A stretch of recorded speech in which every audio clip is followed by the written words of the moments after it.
Mbatu kwa mawansa tuungo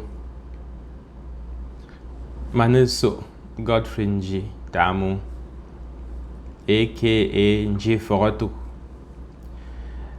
Today I would like us to reflect on this Mbatu Credit Union project. And I'll begin by thanking Pa Fontinglet Elijah because he's the one who introduced this topic on the Mbakuda Forum.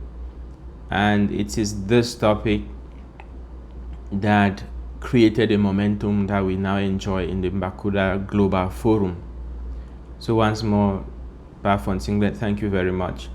I want to give special thanks to all of you for all the questions you asked about the credit union, all the concerns you raised, all the criticisms you made, in fact, all the skepticisms you raised.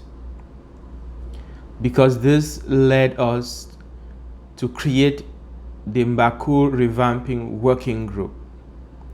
So the next group of people I want to thank is the members of the Mbatu Revamping Working Group. This is a group of finance experts, microfinance experts, banking experts, insurance experts, community leaders, and experts in other domains who volunteered their time, their experience, and their skills, and in fact their resources to brainstorm on how to resurrect Mbatu.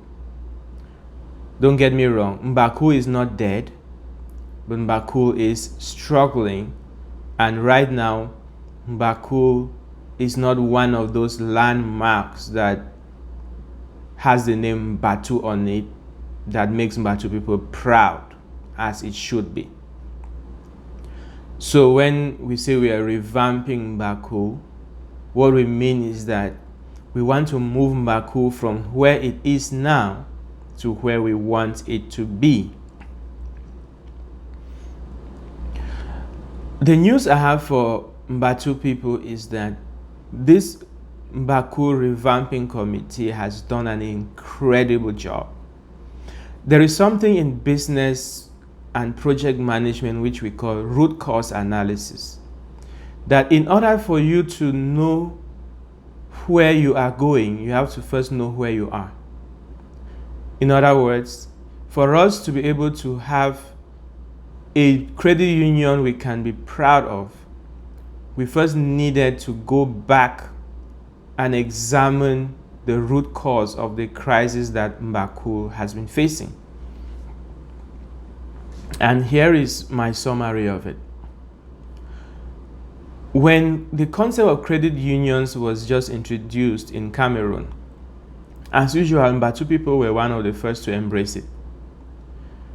But if you are an economist, then you will understand that the original concept of credit union was not that of banking. It was that of social enterprise. So the original concept of credit union simply meant communities coming together to pool resources and help the socio-economic development of one another. Somewhere along the line, people like Aziru Credit Union, Kamku, Tarikun Credit Union, and so on, got the idea that they could transform their credit unions into banking institutions. Mbatu people were still in that old paradigm of social enterprise. And in social enterprise, the greatest asset is trust. Everyone knows everybody else. And so when we are giving money to somebody to go and buy a machete so that he can go and clear his farm, we all have the trust that when he harvests his cassava, he's going to come back and pay his loan. He has a surety, and maybe he has put up some form of collateral. So in the olden days of Mbatu, I'd like us to really understand this. The people who used to sit in the board were simply good people of the community. people that the community loved and respected and trusted. They were not necessarily well-educated people. They were not necessarily finance experts. So eventually, and then I still remember for decades, the main accountant of Mbatu was also an elderly member of the community with a lot of integrity. So in those days, most loans were issued against collaterals whose standards were different from the standards we have today, and mainly based on trust.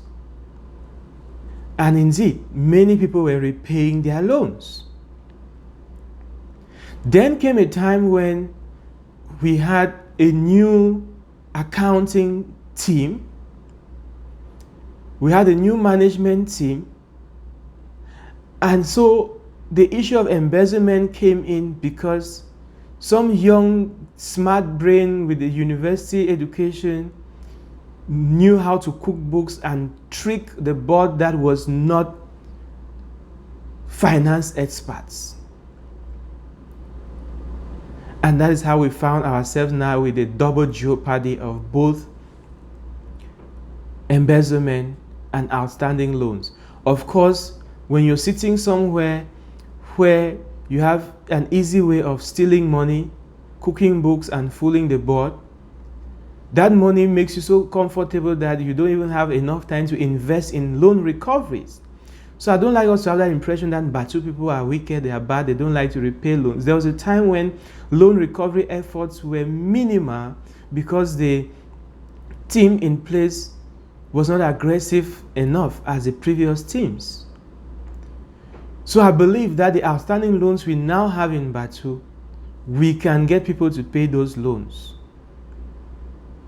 And the revamping working group has already prepared a list for us, which they published some time ago. As a warning, people now are awake and people are repaying gradually. Also, the people who embezzled funds in Mbatu, they were duly prosecuted. Some were imprisoned. Some of them, the court judgments came in Mbatu's favor. Mbatu has started, recovering some of that money by, selling some of their properties. Some of them are repaying gradually. What I want us to understand is that all these things take time. Recovering embezzled money takes time. It's not enough to have a court judgment. It can take 5 years to recover 20 million francs from somebody who embezzled, because truth is that he doesn't have the money handy. Will you kill him? No. You continue cajoling him and working with him and the law to recover as much as you can.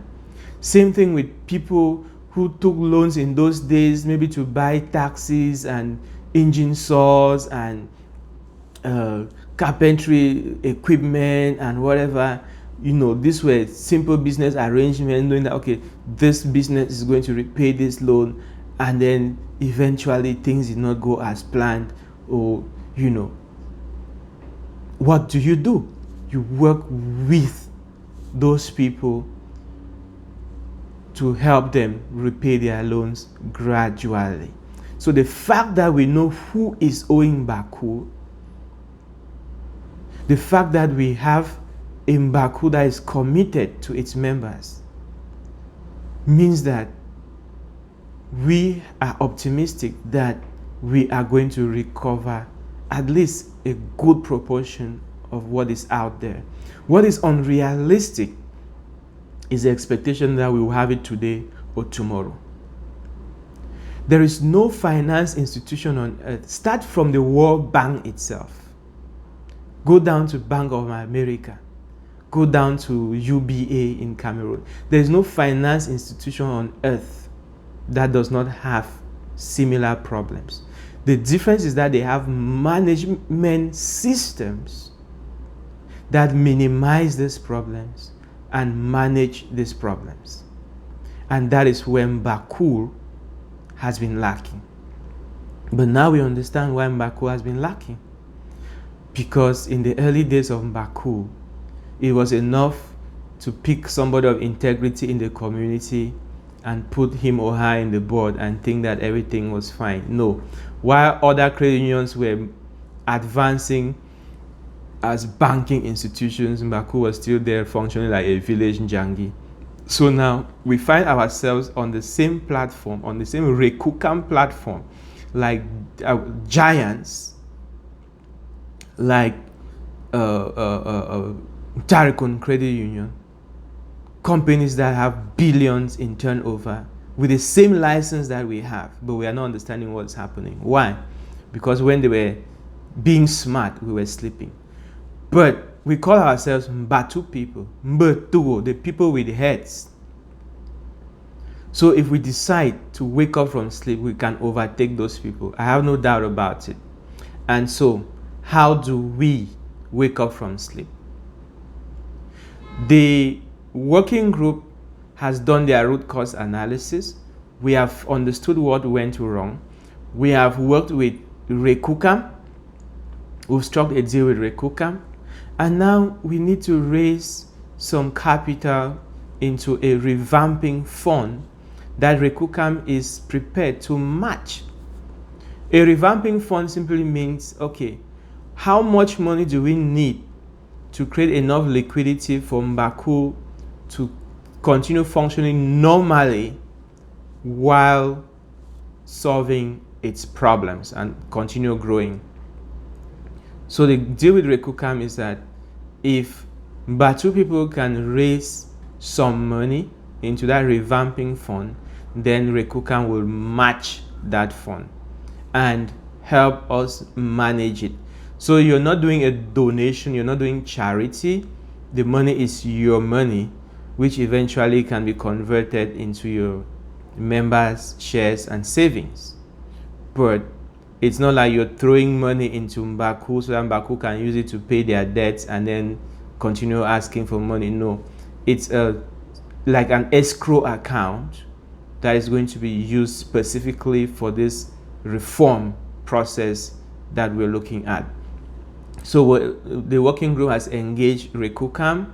The working group has realized the need to restructure the management system of the credit union. So in terms of accountants, cashiers, banking softwares, and so on. And they have also acknowledged the need to boost the quality of the board of directors.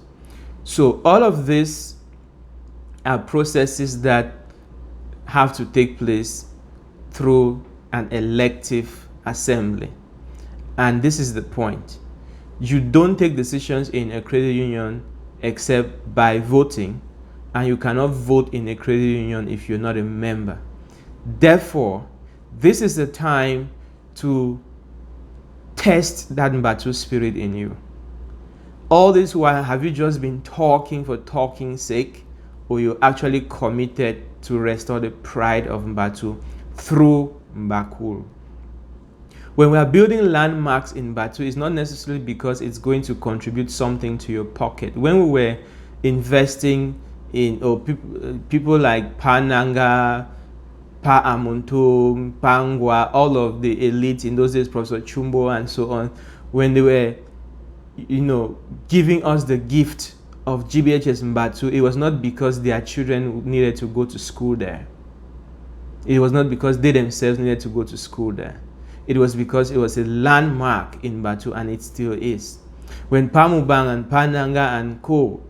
donated land, constructed buildings, Pa Tamu, Tata Manfe, and so on, the school, the church, all these other landmarks, is it because it was their private property that their children were going to inherit? No. It's because these are landmarks that make Mbatu a great place.